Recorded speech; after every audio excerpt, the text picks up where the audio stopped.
ചരിത്രത്തിൽ ഭയപ്പെടുത്തുന്ന ഒരു അധ്യായമുണ്ട്. അള്ളാഹുവിൻ്റെ കൽപ്പനകളെ കാറ്റിൽ പറത്തി ഭൂമിയിൽ അതുവരെ ആരും ചെയ്യാത്ത മഹാപാപങ്ങളിൽ മുഴുകിയ ഒരു ജനതയുടെ കഥ. ഒടുവിൽ ദൈവകോപത്തിൻ്റെ അഗ്നിമാരി പെയ്ത് ഭൂമി മറിഞ്ഞു വീണ് ഇല്ലാതായിപ്പോയ ഒരു നഗരത്തിൻ്റെ ചരിത്രം.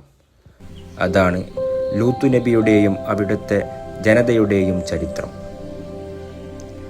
കെട്ടുകഥകളുടെ അകമ്പടിയില്ലാതെ വിശുദ്ധ ഖുർആൻ നമുക്ക് പറഞ്ഞു തരുന്ന ആ യഥാർത്ഥ ചരിത്രത്തിലേക്ക് നമുക്കൊന്ന് പോകാം. മഹാനായ ഇബ്രാഹിം നബി അലൈഹിസ്സലാത്തു വസ്സലാം സഹോദരപുത്രനായിരുന്നു ലൂത്ത് നബി അലൈഹിസ്സലാത്തു വസ്സലാം. ഇബ്രാഹിം നബിയിൽ നിന്ന് വിശ്വസിക്കുകയും അദ്ദേഹത്തോടൊപ്പം ഹിജ്റയിലേക്ക് പലായനം ചെയ്യുകയും ചെയ്ത വ്യക്തിയായിരുന്നു അദ്ദേഹം. പിന്നീട് അള്ളാഹുവിൻ്റെ കൽപ്പന പ്രകാരം ജോർദാൻ നദീതീരത്ത് സ്ഥിതി ചെയ്യുന്ന സദൂം എന്ന നഗരത്തിലേക്ക് ലൂത്ത് നബി നിയോഗിക്കപ്പെട്ടു. സമ്പന്നവും പച്ചപ്പുള്ളതുമായ ഒരു പ്രദേശമായിരുന്നു സദൂം. എന്നാൽ അവിടുത്തെ ജനങ്ങൾ അങ്ങേയറ്റം ദുർമാർഗികളും അക്രമികളുമായിരുന്നു. വഴിപോക്കരെ കൊള്ളയടിക്കുക, പരസ്യമായി തിന്മകൾ ചെയ്യുക എന്നത് അവരുടെ വിനോദമായിരുന്നു. അതിനെല്ലാം പുറമെ മനുഷ്യചരിത്രത്തിൽ അതുവരെ ആരും ചെയ്യാത്ത ഒരു മഹാപാപം അവർ അവിടെ തുടക്കം കുറിച്ചു. സ്ത്രീകളെ വിട്ട് പുരുഷന്മാരിലേക്ക് തന്നെ ലൈംഗിക ആവശ്യങ്ങൾക്കായി ചെല്ലുന്ന സ്വർഗരതി എന്ന മ്ലേച്ഛതയായിരുന്നു അത്. ഈ മഹാപാപത്തിൽ നിന്ന് തൻ്റെ ജനതയെ തടയാൻ ലൂത്ത് നബി പരമാവധി ശ്രമിച്ചു. അദ്ദേഹം അവരോട് പറഞ്ഞു, നിങ്ങൾ ലോകരിൽ ആരും തന്നെ മുൻപ് ചെയ്തിട്ടില്ലാത്ത ഒരു മ്ലേച്ഛതയാണോ ചെയ്യുന്നത്? നിങ്ങൾ അള്ളാഹുവെ ഭയപ്പെടുക, എന്നെ അനുസരിക്കുക. എന്നാൽ ആ ജനത ലൂത്ത് നബിയെ പരിഹസിക്കുകയാണ് ചെയ്തത്. അവർ പറഞ്ഞു, നീ വലിയ പരിശുദ്ധൻ ചമയേണ്ട. നിനക്ക് കഴിയുമെങ്കിൽ അള്ളാഹുവിൻ്റെ ശിക്ഷ ഞങ്ങൾക്ക് മുൻപിൽ കൊണ്ടുവരൂ. എന്നു മാത്രമല്ല, ലൂത്ത് നബിയെയും അദ്ദേഹത്തെ വിശ്വസിച്ച ചുരുക്കം ചിലരെയും ആ നാട്ടിൽ നിന്ന് പുറത്താക്കുമെന്നും അവർ ഭീഷണിപ്പെടുത്തി. വർഷങ്ങളോളം ലൂത്ത് നബി ഉപദേശിച്ചിട്ടും ആ ജനത തങ്ങളുടെ പാപങ്ങളിൽ വെള്ളപ്പൊക്കം പോലെ മുന്നോട്ട് പോവുകയാണുണ്ടായത്. ഒടുവിൽ ആ ജനതയുടെ നാശത്തിനുള്ള സമയമായി. അള്ളാഹുവിൻ്റെ കൽപ്പന പ്രകാരം ശിക്ഷ നടപ്പാക്കാൻ 3 മലക്കുകൾ സുന്ദരമായ യുവാക്കളുടെ വേഷത്തിൽ ലൂത്ത് നബിയുടെ അടുക്കലിലേക്ക് അതിഥികളായി എത്തി. മഹാനായ ജിബ്രീൽ, മീകായിൽ അലൈഹിസ്സലാത്തു വസ്സലാം എന്നീ മലക്കുകളായിരുന്നു അവർ. അതിഥികളെ കണ്ടതും ലൂത്ത് നബിയുടെ മനസ്സ് ഭയം കൊണ്ട് നിറഞ്ഞു. കാരണം തൻ്റെ ജനതയുടെ സ്വഭാവം അദ്ദേഹത്തിന് അറിയാമായിരുന്നു. ലൂത്ത് നബിയുടെ ഭാര്യ ഒരു അവിശ്വാസിയായിരുന്നു. അവൾ രഹസ്യമായി നാട്ടുകാരെ വിവരമറിയിച്ചു. സുന്ദരന്മാരായ ചില യുവാക്കൾ ലൂത്തിൻ്റെ വീട്ടിൽ എത്തിയിട്ടുണ്ട്. ഇതറിഞ്ഞതും കാമഭ്രാന്ത് മൂത്ത സദൂമിലെ ജനങ്ങൾ ലൂത്ത് നബിയുടെ വീട് വളഞ്ഞു. ആ യുവാക്കളെ തങ്ങൾക്ക് കൈമാറണം എന്ന് അവർ ആവശ്യപ്പെട്ടു.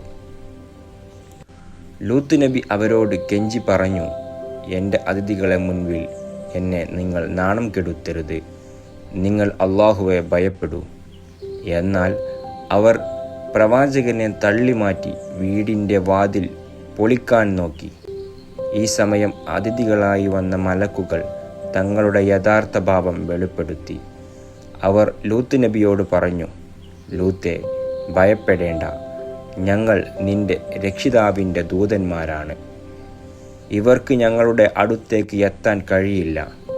പെട്ടെന്ന് തന്നെ ജിബ്രീൽ നബി അലൈഹിസ്സലാത്തു വസ്സലാം തൻ്റെ ചിറകുകൊണ്ട് ഒന്ന് വീശിയതോടെ വാതിൽക്കൽ നിന്ന ജനക്കൂട്ടത്തിൻ്റെ കണ്ണ് അടഞ്ഞു പോവുകയും അവർക്ക് കാഴ്ച നഷ്ടപ്പെടുകയും ചെയ്തു. അവർ അന്തം വിട്ട് അവിടെ നിന്ന് ചിതറിയോടി. മലക്കുകൾ ലൂത്ത് നബിയോട് പറഞ്ഞു, രാത്രിയുടെ ഒരു ഭാഗം ബാക്കിയുള്ളപ്പോൾ നീ നിന്റെ കുടുംബത്തെയും കൂട്ടി ഈ നാട്ടിൽ നിന്ന് രക്ഷപ്പെടുക. നിങ്ങളുടെ കൂട്ടത്തിൽ ആരും തന്നെ തിരിഞ്ഞു നോക്കരുത്. എന്നാൽ നിന്റെ ഭാര്യ നിങ്ങളുടെ കൂടെ വരില്ല. ആ ജനതയ്ക്ക് വരുന്ന ശിക്ഷ അവൾക്കും ബാധിക്കുന്നതാണ്. പ്രഭാതമാണ് അവർക്കുള്ള ശിക്ഷാസമയം.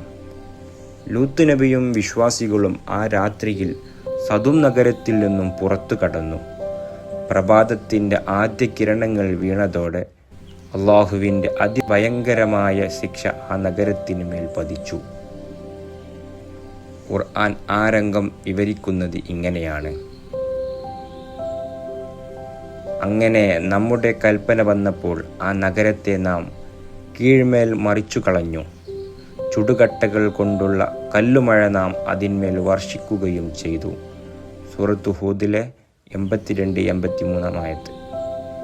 ജിബ്രീൽ അലൈഹിസ്സലാത്തു വസ്സലാം ആ നഗരത്തെ ഭൂമിയിൽ നിന്ന് ആകാശത്തോളം ഉയർത്തുകയും പിന്നീട് തലക്കീഴായി ഭൂമിയിലേക്ക് അടിക്കുകയുമാണുണ്ടായത്. അതോടൊപ്പം ഓരോരുത്തരുടെയും പേരെഴുതിയ കല്ലുകൾ ആകാശത്തു നിന്ന് അവർക്കുമേൽ വർഷിക്കപ്പെട്ടു. ലൂത്ത് നബിയുടെ ഭാര്യ ഉൾപ്പെടെയുള്ള മുഴുവൻ ദുർമാർഗികളും അവിടെ വെച്ച് വേരോടെ നശിപ്പിക്കപ്പെട്ടു. ആ നഗരം തകർന്നുപോയ ഭൂമി കീഴ്മേൽ മറിഞ്ഞ ആ പ്രദേശമാണ് ഇന്ന് ജോർദാനിൽ കാണുന്ന ഡെഡ് സീ അല്ലെങ്കിൽ ചാവുകടൽ എന്ന് ചരിത്രകാരന്മാർ സാക്ഷ്യപ്പെടുത്തുന്നത്. അവിടെ യാതൊരു ജീവജാലങ്ങൾക്കും ജീവിക്കാൻ കഴിയില്ല. വിശുദ്ധ ഖുർആൻ ഈ ചരിത്രം നമ്മെ ഓർമ്മിപ്പിക്കുന്നത് കേവലമൊരു കഥയായോ വിനോദമായോ കാണാനല്ല, മറിച്ച് അള്ളാഹുവിൻ്റെ കൽപ്പനകൾ ലംഘിച്ച് തിന്മകളിൽ അതിരുകവിയുന്നവർക്കുള്ള ശക്തമായ താക്കീതാണിത്.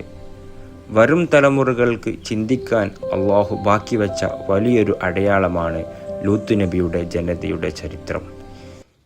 ഈ ചരിത്രം നിങ്ങളിലേക്ക് എത്തിക്കാൻ കഴിഞ്ഞതിൽ സന്തോഷം. വീഡിയോ ഇഷ്ടമായെങ്കിൽ ലൈക്ക് ചെയ്യാനും ഷെയർ ചെയ്യാനും ചാനൽ സബ്സ്ക്രൈബ് ചെയ്യാനും മറക്കരുത്. മറ്റൊരു യഥാർത്ഥ ചരിത്രവുമായി വീണ്ടും കാണാം. അസ്സലാമു അലൈക്കും.